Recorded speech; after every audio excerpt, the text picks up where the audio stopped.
आत्तापर्यंत शाहू मेमोरियल ट्रस्टकडे विविध सामाजिक, सांस्कृतिक, वेगवेगळ्या कल्चरल ॲक्टिव्हिटीज किंवा चित्रपट महोत्सव म्हणा, ह्या संदर्भात वेगवेगळ्या कार्यक्रम म्हणजे शाहू स्मारक कायम भरलेलं असतं, म्हणजे कंटिन्युअस असते सगळे. त्याच्यामध्ये सभागृह, कलादालन, 2 कलादालनं, 2 सभागृह, गेस्ट हाऊस, ग्रंथालय आहे परत आमचं. हे सगळं जर ॲक्टिव्हिटीज बघितलं तर रोज ना काही कुठल्या कार्यक्रमामध्ये ठिकाणी कार्यक्रम होत असतात. त्यानिमित्तानं रोज सर्वसाधारणपणे 1000-1500 तरी लोक शाहू स्मारकला भेट देत असतात.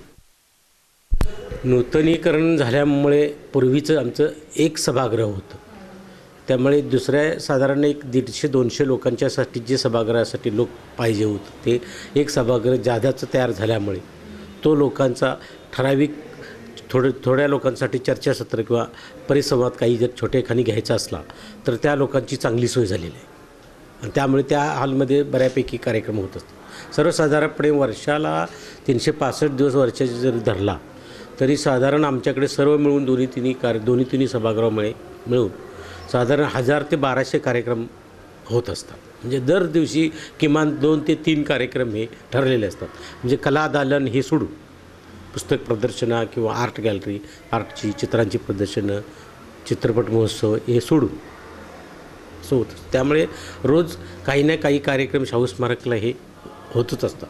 त्यातल्या तर शनिवार, रविवार आणि सुट्टीच्या दिवशी जास्त कार्यक्रम, सर्वसाधारणपणे 4 ते 5 कार्यक्रम असतात. 3-3 तासाचा आमचा स्लॉट असल्यामुळे सभागृहात, मिनी सभागृहात वरती खाली दोन्ही असे कार्यक्रम असतात. आणि हे सर्व कार्यक्रम करत असताना आमचे स्टाफ मेंबर जे म्हणजे हाताखालचे लोक जे आहेत, साऊंड ऑपरेटर किंवा त्यात संबंधित विभागातले, ते अगदी आत्मीयतेनं आपलाच कार्यक्रम असा कुठेही कोणा गालबोट न लागता, कुठेही तक्रारीला वाव न देता अगदी निसंकोचपणे काम करत असतात. कमी वेळेचं कुठेही आम्ही बंधन न ठेवलेलं आहे. वेळ कमी जास्त झाला तरी प्रत्येकाने आपली आपली ड्युटी योग्य प्रकारे बजावली. लाईव्ह कोल्हापूर हे आपल्या कोल्हापूरमध्ये नुकतेच सुरू झालेलं आहे. असं त्या लाईव्ह कोल्हापूरला माझ्या आणि आमच्या शाहू मेमोरियल ट्रस्टच्या सर्व स्टाफ मेंबर आणि विश्वस्तांच्या वतीनं मी हार्दिक अभिनंदन करतो आणि त्याचं स्वागतही करतो.